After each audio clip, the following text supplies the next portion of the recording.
Hello my lovely students out there, I hope you are doing your preparation good, and first of all congratulations to my all lovely students. Your performance was really good in your test series and keep it continue. All right, and don't forget today we are going to organize CFL test. All right, so एक नया chapter हम लोग start करें CFL के अंदर. Executive level पे आपने इसे पढ़ा है. ऑल राइट, बट यहाँ कुछ कॉन्सेप्ट्स को मैं रिकॉल भी कराने की कोशिश करूंगा आप लोगों को, और साथ साथ में याद रखेगा इसके लेवल पे क्या क्वेश्चंस डेवलप हो सकते हैं उसे भी हम ध्यान से डिस्कस करेंगे. एग्जाम के पॉइंट ऑफ व्यू से कहा जाए तो इंपॉर्टेंट है. आप बोलेंगे सर आप सारे चैप्टर इंपॉर्टेंट बोलते हैं, because you know what, practical life में ना ये बहुत काम आने वाला है. क्या है चैप्टर आप लोग देख चुके हैं. इंटर कॉर्पोरेट लोन्स की बात करेंगे, इन्वेस्टमेंट की बात करेंगे, डिपॉजिट्स की बात करेंगे. डिपॉजिट्स के कुछ न्यू प्रोविजंस हैं जो इसी चैप्टर में आपके साथ डिस्कस करूंगा. याद रखिएगा पहले यहां हम लोग 186 को ध्यान से डिस्कस करेंगे. So let's take start the topic. हम जब बोलते हैं बेटा इंटर कॉर्पोरेट इन्वेस्टमेंट या इंटर कॉर्पोरेट लोन्स, इस तरीके का हम बात एस्पेक्ट्स को डिस्कस कर रहे होते हैं, तो एक बात हमें पता होना चाहिए क्या कि सेक्शन 179, ध्यान से सुनना मेरी बात को. सेक्शन 179 आपको पता है power of the board. Section 179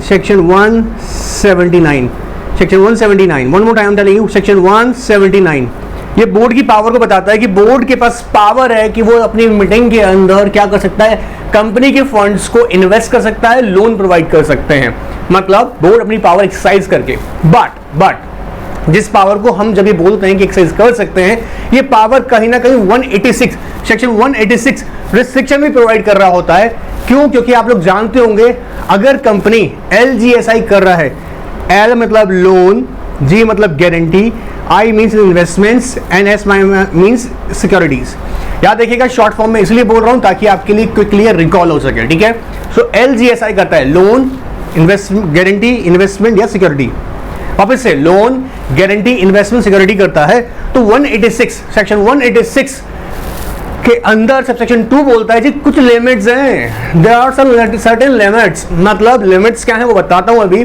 but एक बात हमें बहुत अच्छे से समझनी होगी कि जब भी कंपनी इंटर कॉर्पोरेट लोन्स की बात कर रही है या इन्वेस्टमेंट्स की बात कर रही है या गारंटी देने की बात कर रही है या सिक्योरिटी प्रोवाइड कर रही है, इन सारी टर्म को एक साथ ही कंसीडर किया गया. पहले याद रखिएगा लोन को और इन्वेस्टमेंट को एक सेपरेट पोर्शन में हम डिस्कस करते थे, बट कहीं ना कहीं जब कंपनी गारंटी दे रहा होता है या कंपनी सिक्योरिटी प्रोवाइड कर रहा होता है तो उसको भी सेम फुटेज पे ही ट्रीट करेंगे कि वो भी एक तरीके का लोन ही है. सर लोन ही है, of course. Now listen very carefully. आप जानते होंगे अगर आपने गारंटी दी है और सपोज सामने वाली पार्टी अपनी गारंटी, इस गारंटी जो आपने दी है एज अ गारंटर, सामने वाली पार्टी उसे एग्जीक्यूट कर देती है तो कंपनी की लायबिलिटी बन जाती है पे ऑफ करने की. तो कहीं ना कहीं एक इसको अगर ध्यान से देखा जाए तो एक ही अम्ब्रेला के अंदर इन प्रोविजंस को डिस्कस किया गया है. इसलिए मैंने यहां पे बोला है LGSI means loan, guarantee, investment and securities. अच्छा ध्यान सुनना मेरी बात को. देखो मैं इसके सेक्शंस पे पूरा कोर फोकस रखूंगा, टेक्निकल एस्पेक्ट से फोकस रखूंगा ताकि आपको बात बहुत से समझ में आ जाए. जैसे हम जब इंटर कॉर्पोरेट लोन्स की बात कर रहे होते हैं तो एक कंपनी दूसरी कंपनी को अगर लोन दे रही है या इन्वेस्टमेंट कर रही है या सिक्योरिटी प्रोवाइड कर रही है या गारंटी दे रही है. Is it clear?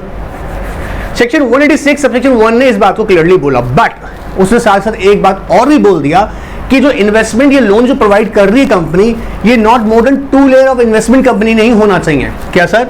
Investment company आपने सुना होगा कॉन्सेप्ट, ध्यान से समझने मेरी बात को. कह रहे हैं 2 लेयर का मतलब अभी एग्जांपल समझाता हूं. देखो उससे पहले हम एक लिमिट को सीखते हैं. लिमिट आपको अच्छे से पता होगा. LGSI करने के लिए ना, LGSI करने के लिए अभी क्या अभी याद करना, याद होगा उम्मीद कर रहा हूं, नहीं है तो रिकॉल करना. क्लियर? 60% ऑफ आपकी paid up share capital, paid up share cap plus free reserves, साथ ही साथ बोलते जाइएगा सिक्योरिटी प्रीमियम अकाउंट. कहता है या तो ये लिमिट ले लीजिएगा या फिर और 100% of free reserves plus security premium account. Company का खुद का पैसा है ना, तो कंपनी ने यहाँ लिमिट लगाया हुआ है. मतलब कंपनीज एक्ट कहता है क्या, इन दोनों में से जो हायर होगा, विच एवर इज हायर, इन दोनों में से जो हायर होगा ये लिमिट आ गया किसका? बोर्ड का. बोर्ड अपनी पावर आपको अच्छे से याद है 179 में कर सकता है एक्सरसाइज. किसके लिए? लोन एंड इन्वेस्टमेंट्स करने के लिए, ऑलराइट, कंपनी के फंड्स को यूज करने के लिए। आप अच्छे से जानते हो, देखो एक बात को समझो, बहुत ध्यान से समझना मेरी बात को। देखो लोन या इन्वेस्टमेंट नेसेसिटी होती है कंपनी की। अगर फ्लो ऑफ फंड्स अवेलेबल होंगे कंपनी के पास में, तो कंपनी अपने बिजनेस को फ्लॉलेसली रन कर सकती है, अच्छे से चला सकती है, एक्सपांशन कर सकती है, न्यू प्रोडक्ट इन्वेंशंस में जा सकती है, बहुत सारी एस्पेक्ट्स हैं। तो उसके लिए बहुत जरूरी है, कंपनी को नीड होती है मनी की। Is it clear? जब हम बोल रहे हैं यहाँ पर कि पावर 179 में बोर्ड को मिली हुई है, 179 कंपनीज एक्ट का आपने पढ़ा होगा, नहीं पढ़ा है तो सुन लीजिएगा, पावर है बोर्ड को इन्वेस्ट करने की। वो पावर इस लिमिट के विद इन लिमिट है, with in the limit 60% of which paid up share capital, free reserves and secure premium accounts. मेरे साथ बोलिएगा, मेरे साथ बोलिएगा। अगर आप गुमसुम बन के बैठे ना तो फायदा नहीं है, मैं बता दूं आपको नुकसान ही होगा। मैं कह रहा हूं लाइफ में एक फॉर्मूला याद रखिएगा, जितना ध्यान से सुनेंगे और जितना आप बोलेंगे ना आपको चीजें याद रहेंगी। तो क्या करना है? 60% of which paid up share capital, free reserves and security premium account. Is it clear? और 100% of security premium accounts plus free reserves. इन दोनों की लिमिट में जो भी हायर कंपनी कर सकता है, मतलब by board exercising their power under section 179। But suppose अगर इसके बियॉन्ड जाते हैं, मतलब बियॉन्ड का मतलब अगर वो 60% या 100% दोनों में हायर के भी बियॉन्ड जा रहा है, अब वो कैसे चेक करते हैं? आपको याद होगा, जो ऑलरेडी गिवन है पहले से अगर आपने किया हुआ है और फिर आप कर रहे हैं तो वो भी हम ऐड करेंगे। क्लियर है? जैसे एग्जांपल, कंपनी ने पहले से ही 30 रुपीज़ दिया हुआ था, मान लीजिएगा 30 रुपये तो नहीं देगा, फॉर एग्जांपल ही कोट कर रहे हैं, और कंपनी आगे और 30 दे रहा है। ठीक है, ऑलरेडी कितना था? 30 था। कंपनी जो प्रपोज्ड है, अब वो 30 और प्रपोज्ड है, ये आ गया 60, एंड सपोज 60 जो है वो इस दोनों की लिमिट के बियॉन्ड है, then in that case company required SR in general meeting. SR in general meeting, SR in general meeting. फिर कंपनी को क्या करना पड़ेगा? एसआर पास करना पड़ेगा जनरल मीटिंग में, ताकि वो कंपनी क्या कर सके मेरे बच्चों? LGSI कर सके, loan, guarantee, investment and security. Clear है? Plus acquisition of shares. अब देखो यहां पर 186 सबसेक्शन 1 आके एक बात बोल जाता है, आप करो, हमको प्रॉब्लम नहीं है, आप लोन देना है, 2 इन्वेस्टमेंट करना करो, बट आप है ना not more than this investment or loan should not be made through the more than 2 layer of investment company, 2 layer of investment company। investment company बच्चों को अच्छे से पता होगा, नहीं पता तो सुन लीजिएगा। जिसका प्रिंसिपल बिजनेस, इन्वेस्टमेंट कंपनी क्या होगी? जिसका principal business acquisition of shares है, डिबेंचर्स हैं, बॉन्ड्स हैं या सिक्योरिटीज हैं। ठीक है, ऐसी कंपनीज का क्या है बेटा business? Acquisition of shares, debentures, bonds या like this kind of securities. And जिसकी अगर हम एसेट्स को देखें तो उसकी एसेट्स, मतलब उसके एसेट्स कैसे आई होगी? यही एक्विजिशन करके, एक्विजिशन ऑफ शेयर्स हैं, बॉन्ड्स हैं, डिबेंचर्स हैं या लाइक दिस सिक्योरिटीज, इसको हम बोलेंगे उस इन्वेस्टमेंट कंपनी के एसेट्स। अगर ये एसेट्स मोर देन 50% है ऑफ टोटल एसेट्स से, या कंपनी की इनकम इन इंस्ट्रूमेंट से जो हो रही है मोर देन 50% हो रही है, तो कंपनी को हम डिक्लेयर कर देंगे इन्वेस्टमेंट कंपनी। सेक्शन 186 ने ये क्या डिफाइन किया? इन्वेस्टमेंट कंपनी के बारे में भी। बट जब हम इन्वेस्टमेंट की बात कर रहे हैं तो कहता है ये मोर देन 2 लेयर नहीं होना चाहिए। अभी समझाता हूं, देखो आओ, यहां हमने छोटा सा एक बात पढ़ा भी, intercorporate loans and investments play a vital role in the growth of the industries as a result of its flow of funds for a group companies and other companies who are in the need of the funds. Exactly, हमें LJ से कर रहे हैं, हमें पैसे का जरूरत है, बिजनेस एक्सपांशन करना है, तो ऑफ कोर्स सर हमको तो पैसा चाहिए, the flow of fund, the fund should always be available. In that case, if we consider the section, देखो, power to invest, prerogative power of the board of director, prerogative power मतलब एक special right है, special power होती है board of director के पास में। कैसे बेटा? सेक्शन 179 इस बात को डिक्लेयर किया ऑफ कंपनीज एक्ट, क्लियर एकदम, अभी डिस्कस किया हमने। बट इस पावर को भी रिस्ट्रिक्ट किया गया है। कहता है कैसे? The provision of companies act 2013 restriction on the investment that a company can make and loan it can provide.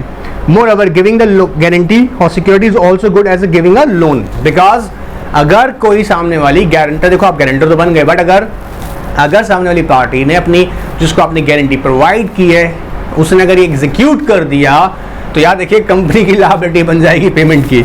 Alright, ये अभी हमने डिस्कस किया। देखो लिमिट्स को ध्यान से देखते हैं। All over limit 60% of paid up share capital plus free reserves plus security premium account और 100% of free reserve security premium account, whichever is more has been fixed. This limit has been fixed by the Companies Act 2013, as we know that very well. We have already discussed this topic in our CX executive. Now I just want to tell you that this limit is decided by the Companies Act, and further it also provides that if company wants to go beyond this limit, then company is required to take the special resolution. Means company can do so, of course. Company can provide, company can do LGSI beyond such limits, but there is a necessity to take the approval of shareholder by passing special resolution in general meeting. Clear हो रहा है? Now further, the important aspects we need to understand here, the passage of the provision of section 186 subsection 1, and this was section 186 is especially talk about what? LGSI, loan investment, वापस बोलो, loan guarantee investment security. क्या कहता है बेटा? A company shall make investment through not more than two layer of investment company. याद देखिएगा, अभी investment company मैंने बताया था आपको, जिसका प्रिंसिपल बिजनेस क्या होता है मेरे बच्चे? प्रिंसिपल बिजनेस क्या है उसका? Acquisition of shares, acquisition of debentures, bonds like securities, इस तरह का सिक्योरिटी, और इसका टोटल एसेट्स इनकी कॉम्बिनेशन से means total assets after combination of assets कैसे निकालेंगे? इसका शेयर्स है, बॉन्ड्स में इन्वेस्टमेंट्स की हुई है, डिबेंचर्स में किया हुआ है, सिक्योरिटीज में इन्वेस्टमेंट किया हुआ है, तो उस इन्वेस्टमेंट कंपनी की एसेट्स बन गया. तो ये एसेट्स कितनी है? मोर देन 50%, या इनसे आने वाली इनकम मोर देन 50% है, तो उसको हम बोल रहे हैं इन्वेस्टमेंट कंपनी. तो यहाँ स्पेसिफिकली बोला गया है क्या कि आप investment not more than 2 layer of investment companies. Is it clear? But this provision, will not apply in case of a company which is incorporated outside India. अगर कोई कंपनी जो कहाँ incorporated है outside India, तो वहाँ पर ये provision apply नहीं होगा. समझते हैं इसको.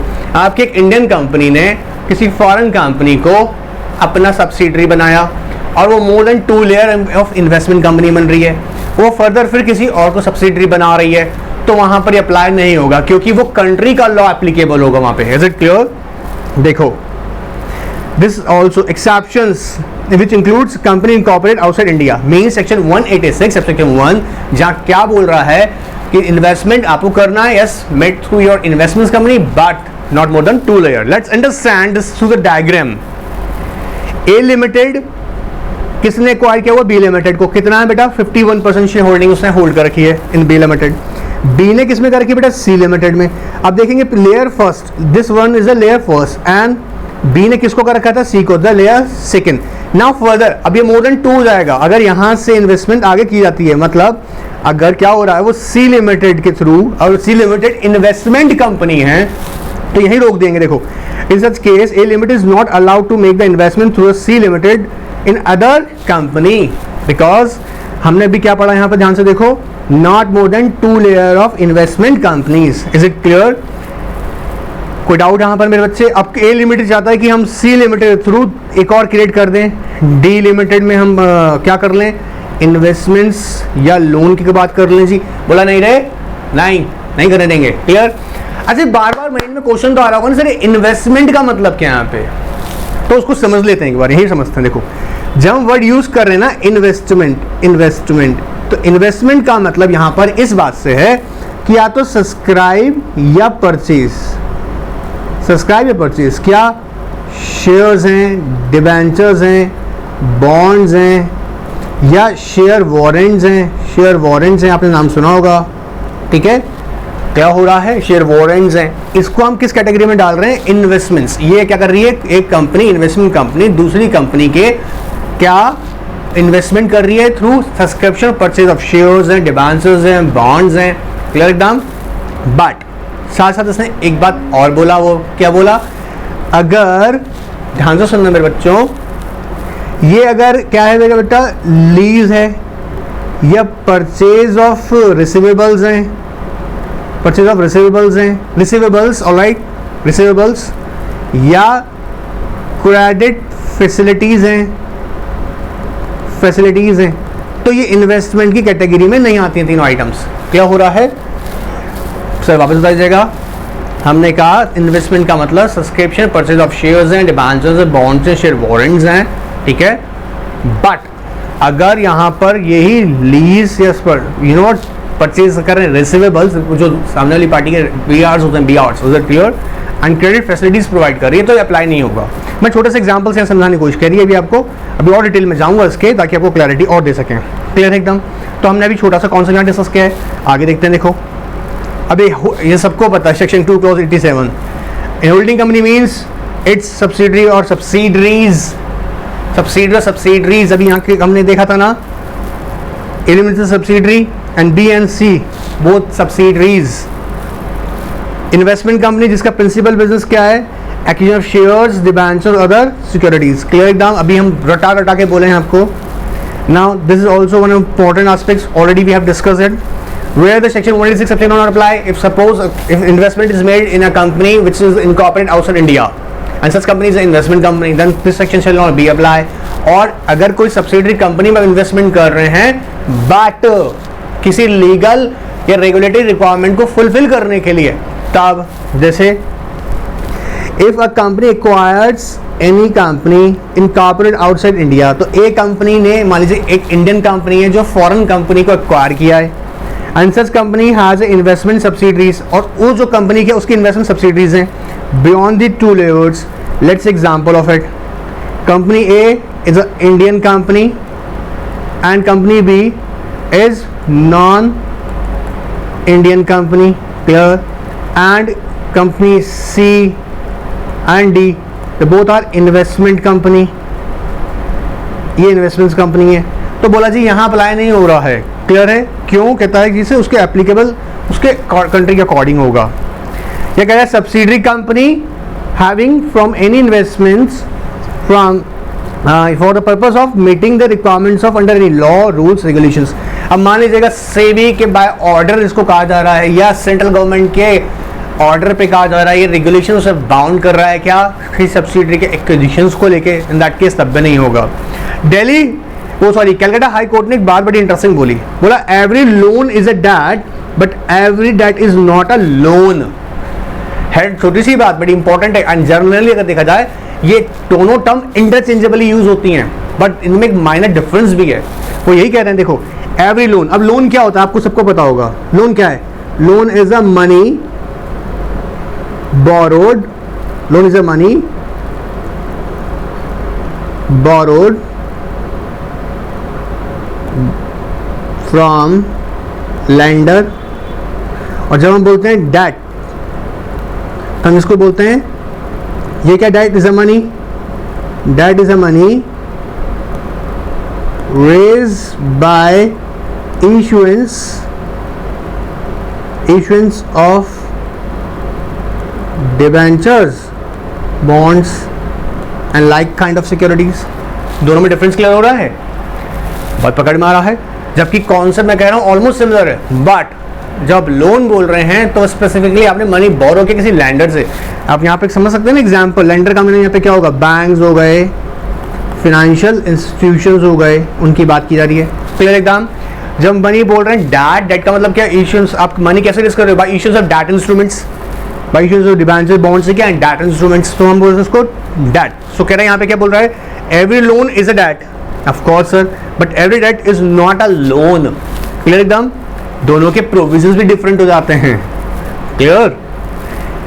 अच्छा, अभी लिमिट का बात करें तो हमने अभी डिस्कस किया सेक्शन 186 सेक्शन 2 के अंदर, बस जी कहता है कि no company shall directly indirectly क्या नहीं करेगा, LGSI to any body corporate और to any person beyond the limits as prescribed 60% of paid up share capital plus free reserves plus SPV special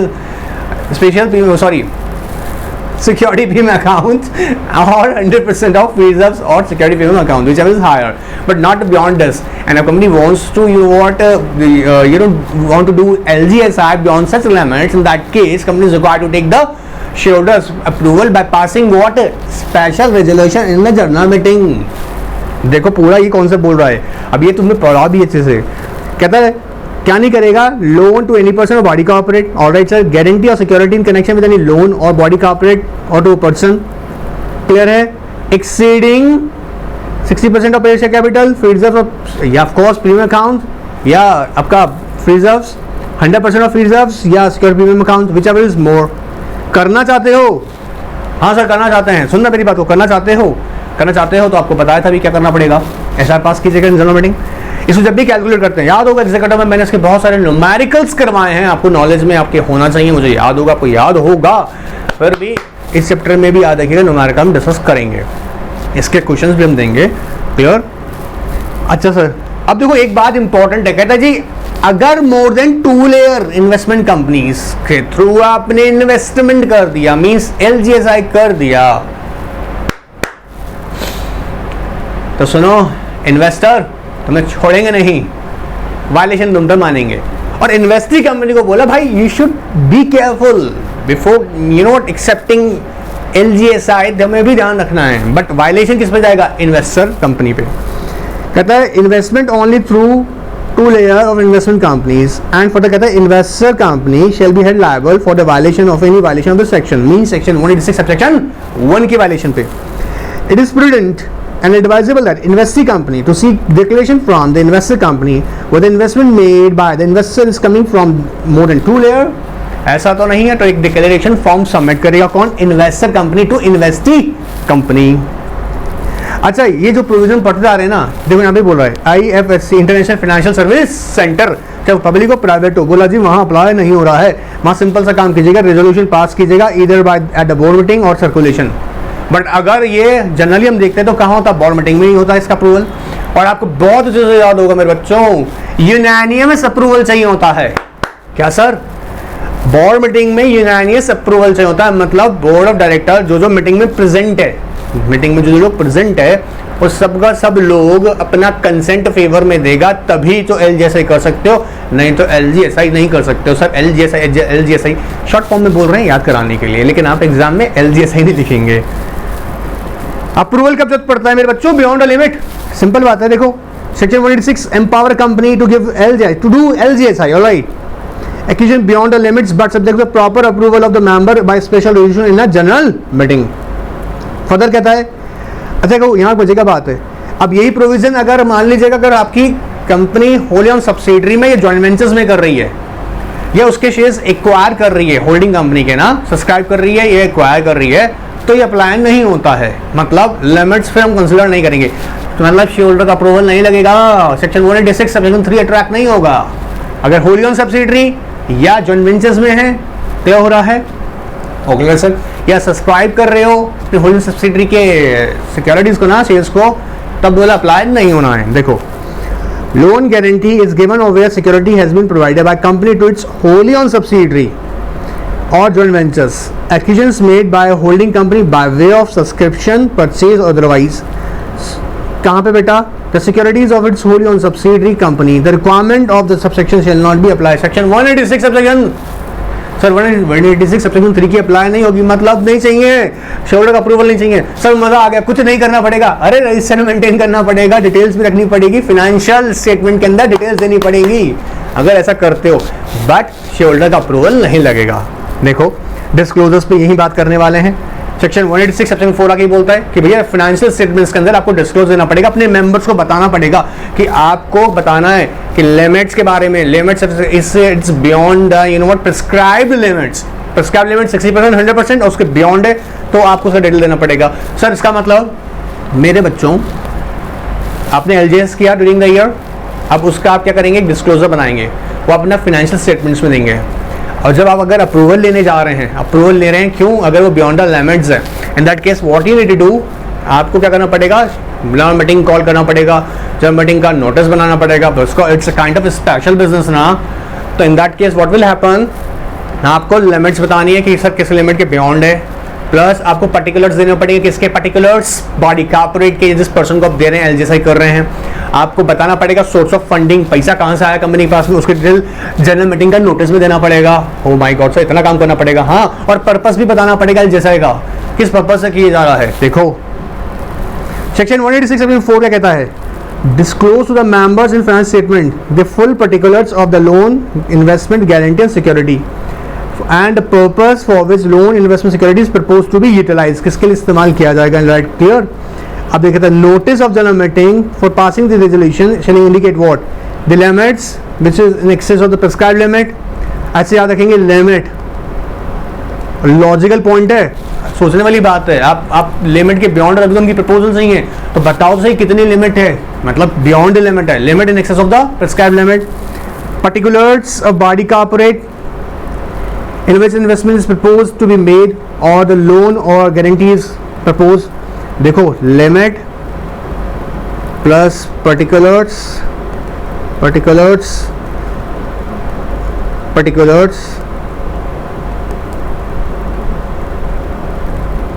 it's not working।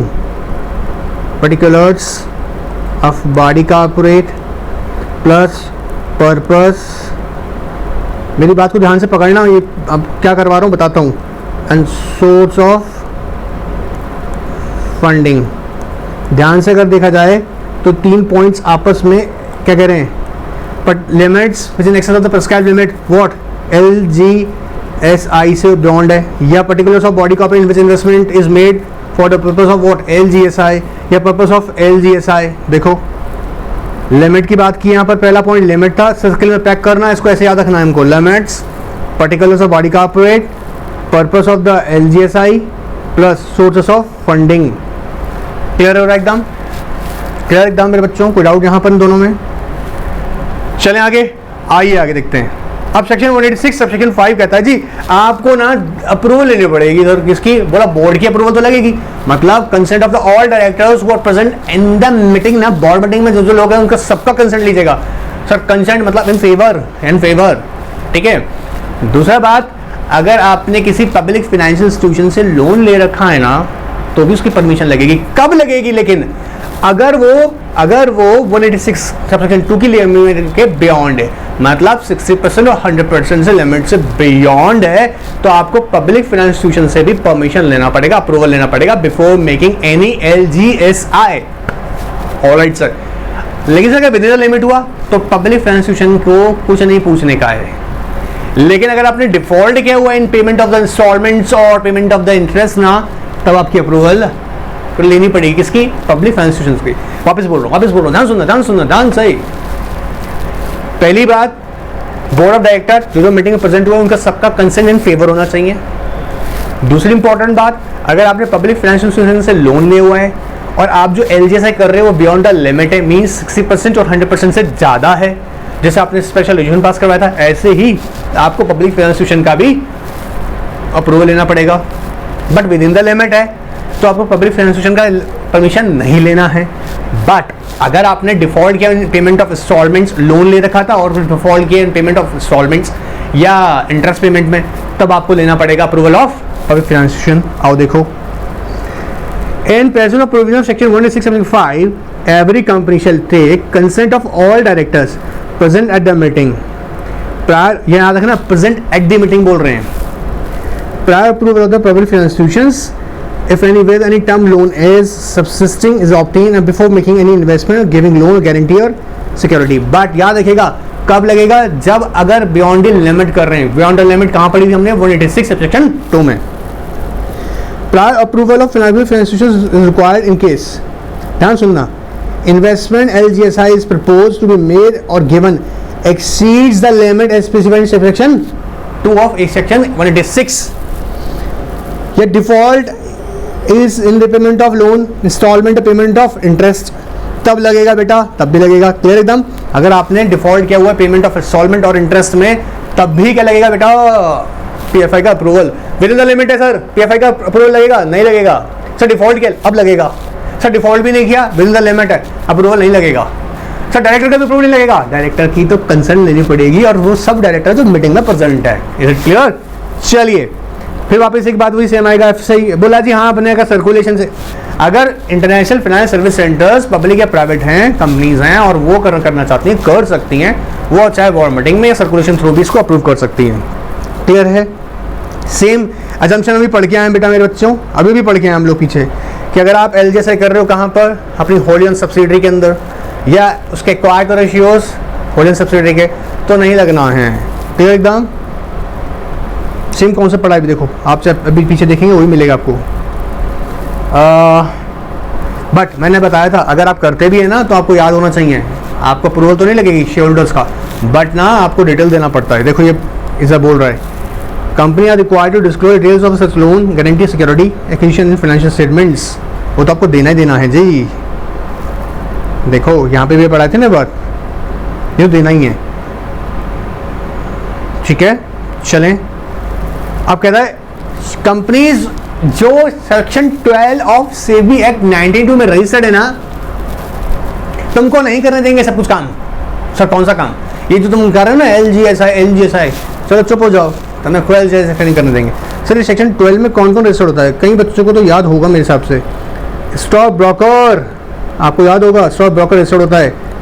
सब broker, merchant banker, portfolio manager, investment advisor, trustee, याद आ रहा है कुछ? हाँ, और आपका कौन आ गया? अंडरराइटर। ये सब का सब लोग कहाँ रजिस्टर्ड होता है? Under section 12 of SEBI act 1992। Sir क्या ये LGSI बिल्कुल नहीं कर सकते? कर सकते हैं, पर as per their certificate of registration which is granted by the SEBI and वो कंडीशंस जो सेबी बताएगा उसके अकॉर्डिंग LGSI कर सकते हैं। Is it clear? Rate of interest जो है ना जी, वो गवर्नमेंट यील्ड जो है उससे ज्यादा या उससे कम, अरे उससे कम नहीं होना चाहिए, नहीं तो तुम तो बैंड बता दोगे यार, नहीं समझे? अच्छा, गवर्नमेंट यील्ड का मैं आपको एक एग्जांपल देकर बताता हूँ, समझना। यहाँ पे बोल रहा है no loan shall be given under this section at a rate lower than the prevailing yield of 1 year, 3 year, 5 year, 10 year. अभी जैसे एग्जांपल बताता हूँ, अभी जो चल रहा है ना 6-7% के बीच में 1 ईयर का यील्ड, समझते हैं ना? जितना आपको उस पर गेन हो रहा है।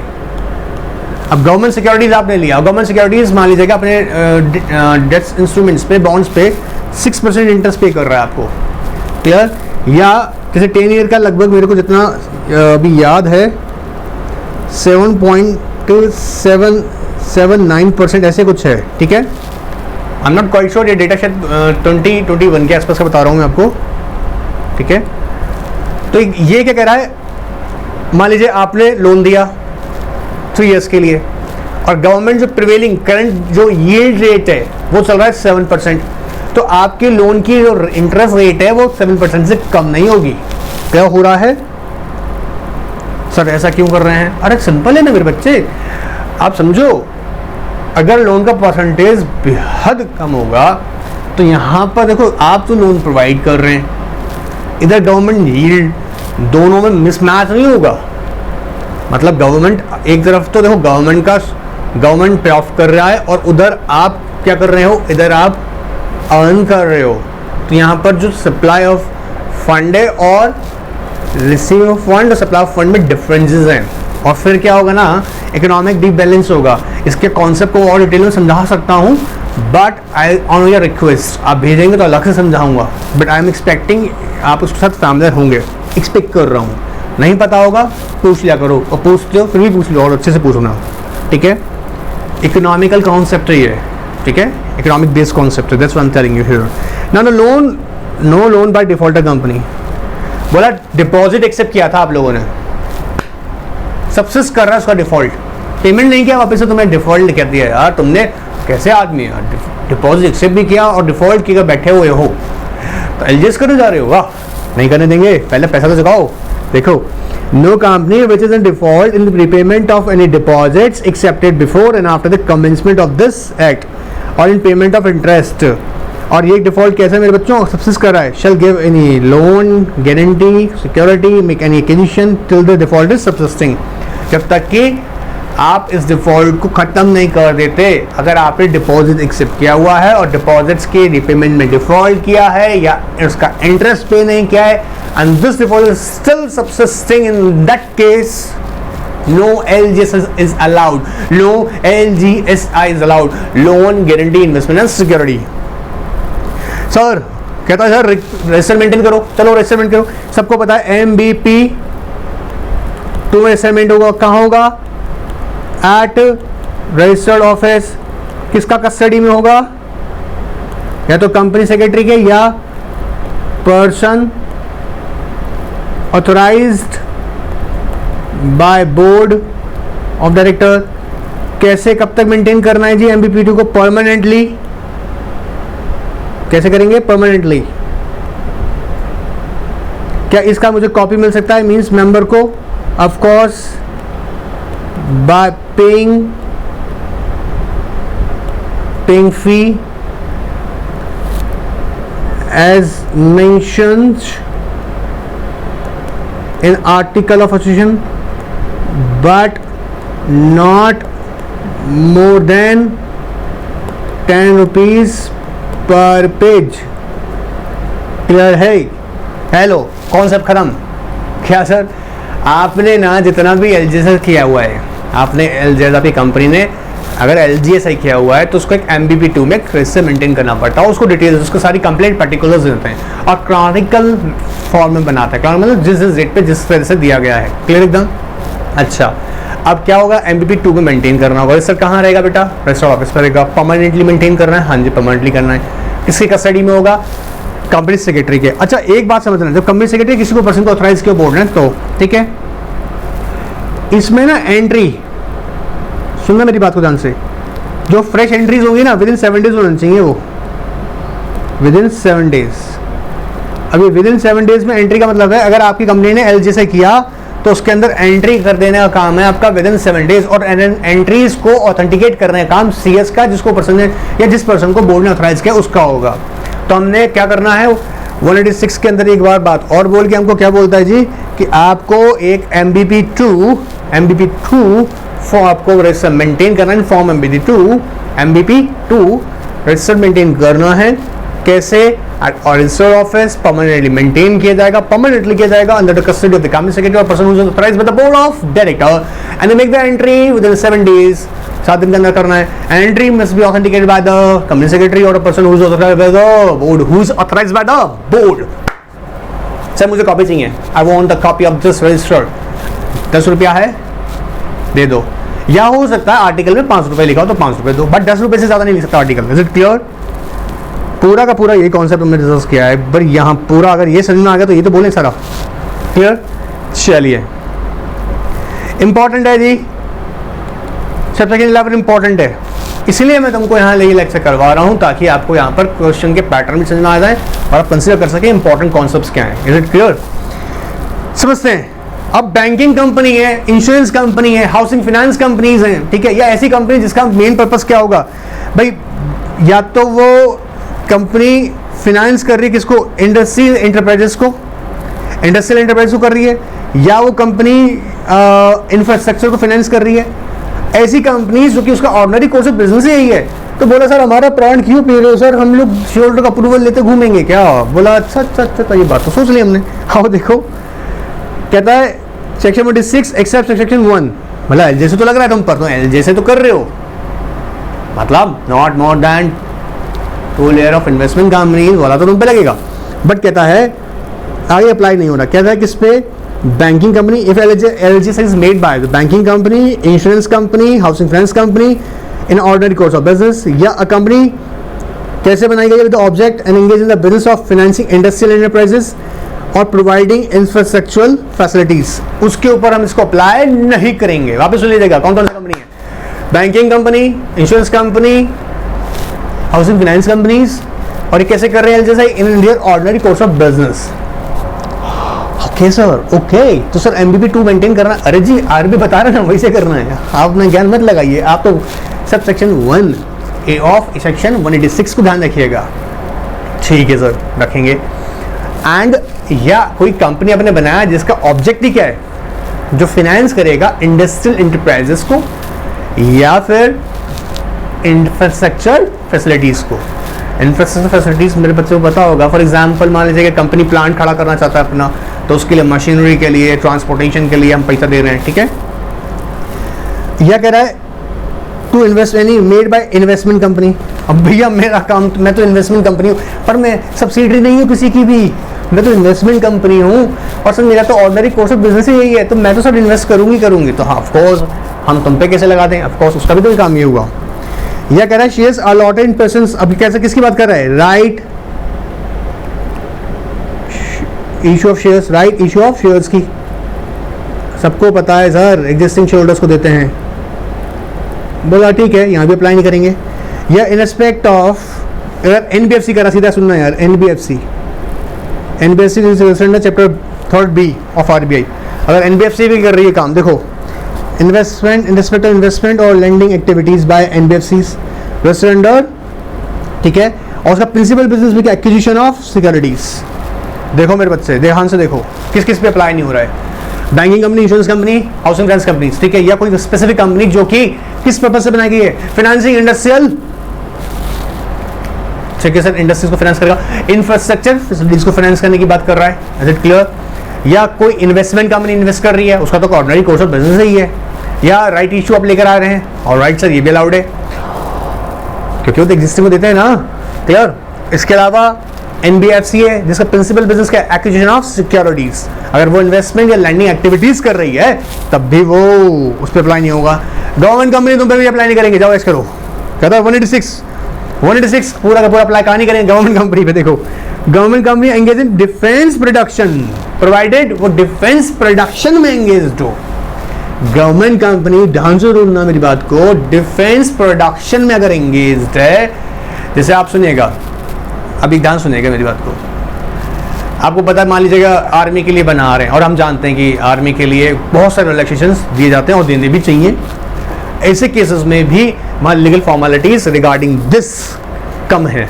देखो गवर्नमेंट कहेंगे एंगेज इन डिफेंस प्रोडक्शन, या फिर government company other than listed company, अलग से हाईलाइट किया है, समझ लेना, अगर लिस्टेड हो तो अप्लाई हो जाएगा, और एक्विजिशन करे जा रहे हो, एक्विजिशन किए जा रहे हो तो अप्लाई तो करेंगे। A government company, in case a company obtains the approval of the Ministry or Department of Central Government, which is administratively in charge of the company or a state government, before making any loan, giving guarantees, provide security or any investments. मतलब sir, अगर government company जो कि listed नहीं है और अपने particular जो उसकी मिनिस्ट्री जिसके अंडर में आती है या डिपार्टमेंट है उसका वो अप्रूवल ले चुके, चाहे वो सेंट्रल गवर्नमेंट के अंडर में या फिर स्टेट गवर्नमेंट के अंडर में, इन दैट केस वहाँ पर भी अप्लाई नहीं करेंगे। कहाँ पे नहीं होगा, 26 पूरी तरह सप्लाई नहीं होगा। If government company engage in defence production, या गवर्नमेंट कंपनी क्या कर रहा है, लिस्टेड नहीं है सर, लिस्टेड नहीं है, ऑलराइट, वो कंसर्न अपने मिनिस्ट्री डिपार्टमेंट से ऑफ सेंट्रल गवर्नमेंट या फिर स्टेट गवर्नमेंट का परमिशन ले चुके हैं, अप्रूवल ले चुके हैं, तब अप्लाई नहीं कर रहे हैं। पर अगर तुमने अगर डिफॉल्ट कर दिया, तुमने बदतमीजी कर दी, तुम बियॉन्ड द लिमिट चले गए, तुमने रजिस्टर मेंटेन नहीं किया, अरे सेक्शन 186 का कहीं से भी वायलेशन कर दिया, छोड़ेंगे नहीं, कंपनी 25,000 रुपये तैयार रखो। क्या सर पनिशमेंट, फाइन कंपनी पे देखो कितना लगा रहे हैं, फाइन नॉट लेस देन 25,000 और एक्सटेंड टू 5 लाख, और ऑफिसर इन डिफॉल्ट बेटा तैयार हो जाओ, इम्प्रिजनमेंट हो सकता है अप टू 2 years का, and term imprisonment for term which में एक्सटेंड टू 2 years, ओहो 2 years, and fine sir, and fine मतलब बेटा गए काम से, बड़ा फंस गए, कंपाउंडिंग नहीं हो पाएगा। And which shall not be less than 25,000 but to 1 lakh rupees. 186 की वायलेशन पे कंपनी को कितना पे करना पड़ जाएगा, कितना पे करना पड़ जाएगा सर, कम से कम 25,000 रुपया। 25,000 is minimum punishment which will extend to 5 lakh. Officer in default, director यहाँ तूने किया था ना, कंपनी सेक्रेटरी तूने ऑथेंटिकेट कर रहा था ना, तू भी यहाँ minimum 25,000 which may extend to 1 lakh and not term of imprisonment may extend up to 2 years। and याद रखिएगा अभी यही समझा, देखो इन्वेस्टमेंट कंपनी, टर्म इन्वेस्टमेंट जो यूज हो रहा था LGSI में, बार बार मैं बता रहा था आपको, देखो क्या कह रहा है, कहता है सब्सक्रिप्शन और परचेज ऑफ शेयर्स या शेयर वारंट्स, डिबेंचर बॉन्ड्स और सिमिलर डेट सिक्योरिटीज। बट किसको नहीं लेंगे हम यहाँ पे, या तो कोई मेकिंग ए लोन्स या एडवांसेस, लोन एंड एडवांसेस किए जा रहे हैं, या फिर देखो इसलिए बोल रहा था आपको लोन, इसलिए यहाँ पे हम अलग सेंस में देख रहे हैं। लोन क्या है मेरे बच्चे, लोन सिंपली क्या है आपको बताए थे, पीछे लिख के भी दिए हैं। You know what loan is a money borrowed from the lander, वो इन्वेस्टमेंट के पॉइंट से नहीं देखा जा रहा वहाँ पर उसको, इसलिए एक माइनर डिफरेंस है, कलकत्ता हाईकोर्ट ने बोला यहाँ पर। सो कह रहा है लोन देन एडवांसेस, या कोई लीज है, परचेज ऑफ रिसीवेबल्स हैं, या अदर क्रेडिट फैसिलिटीज हैं। अभी बताया था पीछे आपको, इससे पहले हम डिस्कस कर रहे थे, तो उसको हम इन्वेस्टमेंट ट्रीट नहीं कर रहे हैं। और सेम मैंने इन्वेस्टमेंट कंपनी डेफिनेशन भी आपको बताई थी, देखो यहाँ पे ध्यान से हाईलाइट करना, कहता है if it assets in the form of investment in shares, debenture, other securities constitute not less than 50% of its total assets or income derived from such investment income to not less than 50% as a proportion of its gross income। बोलो बात पकड़ में आ रहा है नहीं आ रहा? Clear है? तो हम उसको बोल रहे हैं इन्वेस्टमेंट कंपनी। क्लियर मेरे बच्चों को? डाउट तो नहीं यहाँ पर? Again I am telling you your NRK 9 discussion forum is all time open. आप अपना क्वेरीज व्हाट्सएप पर रख सकते हैं। कई बार कमेंट बॉक्स की क्वेरीज को इमीडिएट आंसर नहीं कर पाते हम लोग, तो आप व्हाट्सएप पे कीजिएगा। And due to I don't know क्या टेक्निकल एरर आता है, कई बार आपके कमेंट्स हमको डायरेक्टली हमारे कमेंट बॉक्स में रिसीव ही नहीं होते हैं, but we are working over it and try to resolve this issue as soon as possible. But for your better convenience you can send your queries on NRK 9। ये उनके लिए कह रहा हूँ जो न्यू स्टूडेंट्स हमको अभी ज्वाइन किया है। क्लियर? अच्छा ये प्रोसीजर है, प्रोसीजर से रीड करना है, क्योंकि अभी जितना हमने बात की ना मेरे बच्चे, वो सारा का सारा मैंने आप लोगों को डिस्कस कर दिया। अब मेरे को एक क्वेश्चन है, जो स्पेशल रेजोल्यूशन पास हुआ है ना, स्पेशल रेजोल्यूशन, इसका फॉर्म बताओ जल्दी, फॉर्म बताओ। फॉर्म नंबर कौन सा लगता है?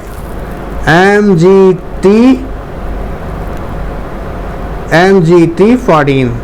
इसको फाइल करना पड़ेगा किसके साथ में? ROC के साथ। सर कब? With in 30 days. ओफो सर आपने तो बहुत डिफिकल्ट क्वेश्चन पूछा है हमसे याद था नहीं था इसलिए पूछे, डोंट वरी। क्लियर? चलिए सिर्फ इस प्रोसीजर को आप रीड करेंगे। सारा का सारा वही है जो हमने अब तक यहाँ से सारा आपसे डिस्कस किया है, ठीक है, जो सारा डिस्कस किया है। क्लियर? तो यहाँ कोई डाउट होगा तो मैं आपको जरूर डिस्कस करूँगा अलग से भी, बट आप यहाँ इसको एक बार पूरा एक बार प्रोसीजर को रीड कर लीजिएगा। प्रोबेबिलिटीज हैं, प्रोबेबल है कि एग्जामिनर आपसे प्रोसीजर भी पूछ ले, है ना, एक गाइड नोट प्रिपेयर करवा ले for the board of directors of the company. In that case you should be aware about the entire procedure. We have already discuss, as I said, we have already discussed, but just simply read it, ठीक है। अब बेटा next session में हम लोग ले रहे हैं इस पर कॉमर्शियल पेपर। याद रखिएगा कुछ इंपॉर्टेंट एस्पेक्ट्स बता दूं, इस चैप्टर में अमेंडमेंट्स हैं डिपॉजिट्स के अंदर, वो इसी सेशन के अंदर हम कवर करेंगे, मतलब इसका मतलब इसी सीरीज के पार्ट्स में। क्लियर एकदम? और कुछ जो रिलेवेंट अमेंडमेंट्स हैं वो चैप्टर वाइज हम लोग कंटिन्यू रखेंगे। टेस्ट सीरीज के लिए तैयार हो जाइए। ऑलराइट, चलिए एंजॉय कीजिएगा। Good bye, take care.